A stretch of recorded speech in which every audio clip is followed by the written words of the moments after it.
They say success makes people remember you. But sometimes it makes the ones who forgot you come crawling back. My name is Elena Ward. I'm 32, and I thought I'd finally outrun my past. I built a quiet, good life here in Orlando, working as a data analyst, leading projects that make me feel like I've earned every breath I take. But one autumn night, a single knock at my door dragged everything I'd buried right back into the light. I grew up in a small town in Ohio, where silence was louder than comfort. My mom walked out when I was 9, one suitcase, no goodbye. She left me and my dad standing in the doorway, staring at the taillights disappearing into the night. He told me she'd found someone new, someone who promised her more. I didn't understand then. I just knew that her empty chair at dinner would never be filled again. Dad ran a diner, a tiny, greasy place that smelled like coffee and burnt toast. He worked himself raw, flipping pancakes with hands so calloused they could have been stone. Some nights he'd come home late, his shoulders heavy with exhaustion, but still find the strength to ask about my homework. I'd pretend to be fine, but I saw the worry behind his tired smile. We barely scraped by. Some weeks, the fridge was empty except for ketchup and leftovers from the diner at 13. I couldn't stand watching him struggle anymore. I started babysitting, scrubbing floors, delivering newspapers in the freezing dark. I'd hand him my earnings like they were trophies, but really they were just survival. He used to tell me, "You're stronger than what she left behind." Those words carried me through years of hunger, exhaustion, and quiet rage. By high school, I'd turned that pain into purpose. I studied harder than anyone. Math became my escape, a world that made sense when nothing else did. At 17, I earned a full scholarship to study data analytics. I packed my whole life into one duffel bag and left Ohio behind. College wasn't easy. I juggled 3 jobs just to stay afloat: waitressing, cleaning offices, filing papers in a law firm. Every dollar counted. Every hour felt like a fight for air. But I made it. After graduation, I landed a job in Orlando at a tech firm. I worked my way up, long nights, early mornings, no shortcuts.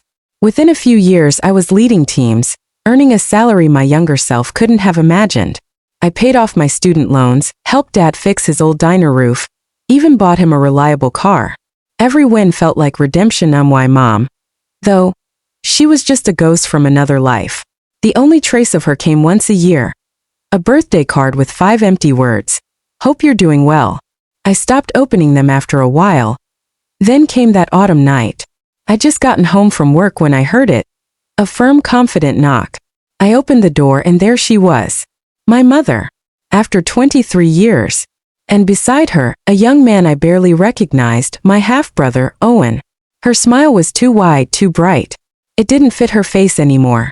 "Elena," she breathed, like my name was a secret she'd been dying to say. That I stood frozen, my heart pounding, my childhood unraveling all at once. She talked like we'd just seen each other last week.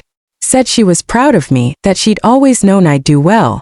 But her eyes weren't on me. They were scanning the apartment, counting the furniture, the city view, the small signs of comfort I'd built, and then she said it. "I heard you're doing great. Maybe you could help out a little. Owen's starting college. $60,000 a year. We just need some support. $3,000 a month should keep us steady." Her tone was sweet, almost casual, like she was asking for a cup of sugar. Owen looked up from his phone and smirked. "Nice place. Kind of small for someone making 6 figures, huh?" That's when I knew it wasn't a reunion. It was a setup. That I told them I needed time to think, just to get them out of my home.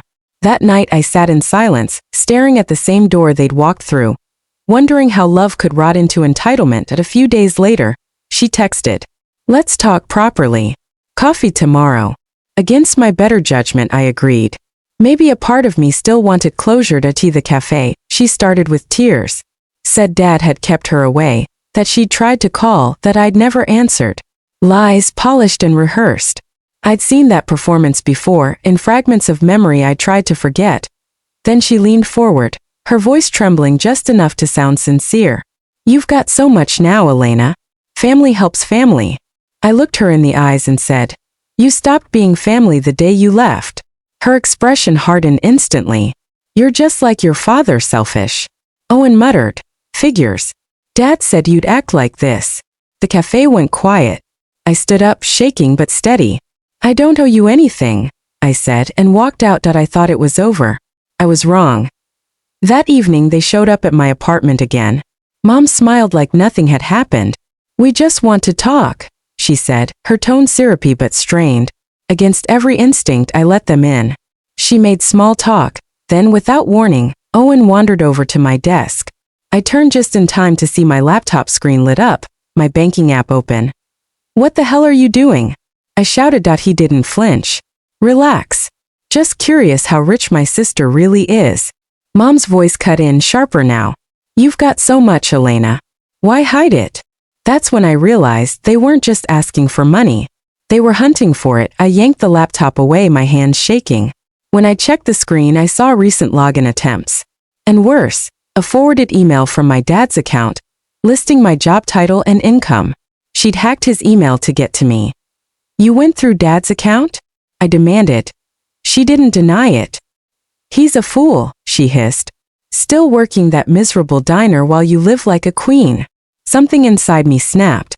"Get out," I said, voice low, deadly calm. She glared at me like I was the villain. "You'd call the cops on your own mother?" "If she broke into my life, yes." They stormed out, but I didn't breathe until the lock clicked behind them. That night I called Dad. He confirmed his email had been compromised weeks earlier.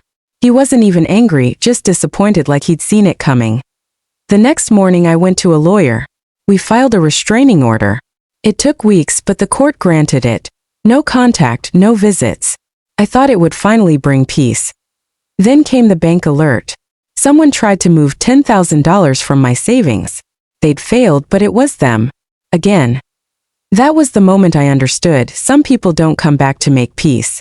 They come back to take what's left. It's been a year now. I've healed slowly, piece by piece. Therapy helped. So did time. I even started a small charity for kids who grow up the way I did, hungry, scared, but still fighting.